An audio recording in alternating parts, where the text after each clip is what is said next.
ตลาดโลกได้ไหมฉะนั้นให้ทุกคนได้เข้าใจในสุภาพเงินเมื่อนี้เงินก็เข้าแล้วอย่างนั้นไปแจ้งการของธนาคารที่เย็นจะยอมรอให้เจ้าคนยอมดินตอนนี้รัฐบาลเอาให้เจ้าเงินเริ่มต้นรัฐบาลเป็นเปอร์เซ็นต์ให้เป็นได้และมีแจ้งการเพราะข้าพเจ้ามาจะแจ้งการเลย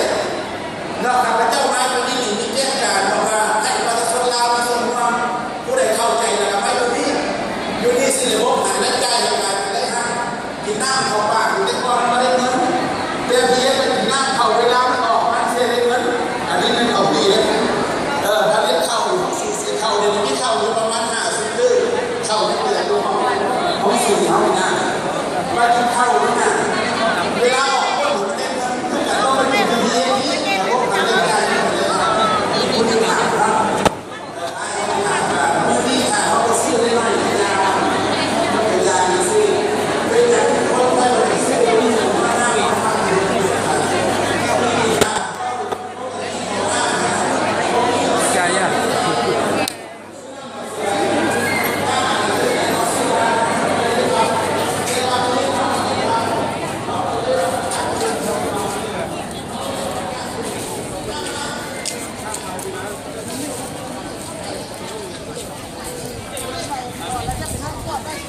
我的政府是不是？